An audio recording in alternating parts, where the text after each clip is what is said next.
Par rapport à mon départ, en fait, les sentiments étaient un peu partagés. Il y avait de la tristesse, il y avait aussi de la joie. Je regarde ce que je laisse derrière moi. Je laissais derrière moi pratiquement toute une vie. Ma famille, mes amis, ma vie en gros, parce que j'ai passé toute une vie au Gabon. Depuis ma naissance, je ne suis jamais sortie.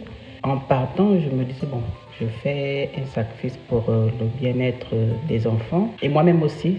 C'est parce qu'au niveau de la santé, je me disais, bon, en venant, je peux m'améliorer un peu plus.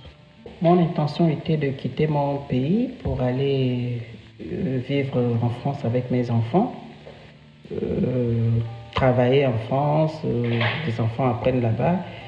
Je venais pour travailler et puis repartir juste en vacances ou aller rendre visite des parents et puis je revenais. C'était le sentiment que j'avais. Je ne savais pas dans ma tête que tout devait être difficile pour moi. Pour moi, je me disais que bon, je change de pays, ça va aller, je vais recommencer une nouvelle vie. Ça sera peut-être difficile par rapport euh, à m'habituer à une nouvelle communauté, mais je disais qu'avec le temps, ça va aller.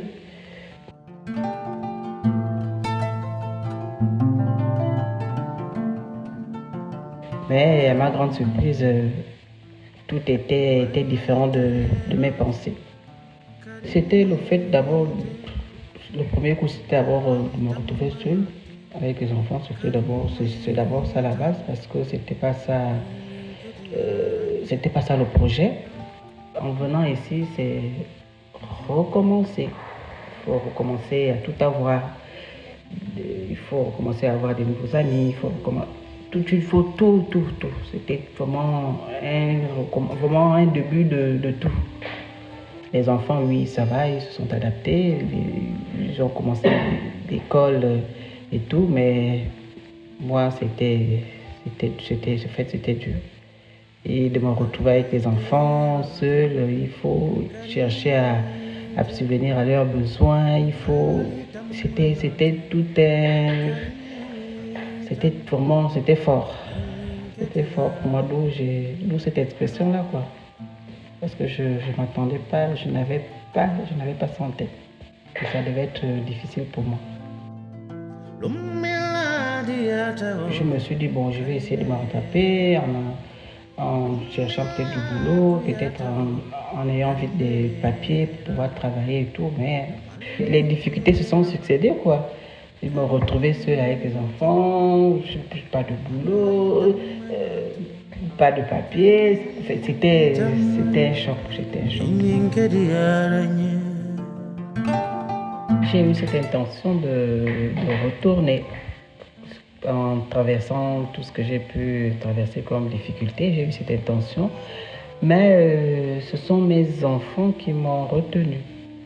Parce que j'ai constaté que les enfants étaient déjà épanouis ici, l'école ça allait et tout. Donc je me disais encore, s'il faut encore les ramener, et puis ça sera peut-être, bon, dans ma tête, je me dis que ça sera une perte. Ça sera une perte pour moi parce que je les ai enlevés, où tout le temps il y a des grèves, tout le temps ça n'allait pas et tout. Si je suis arrivée ici, bon, au moins ça de leur côté, l'école ça va. S'il faut encore les ramener, ça sera une perte pour moi. Donc le mieux c'est de foncer avec tout ça et puis on verra ce que l'avenir nous dira.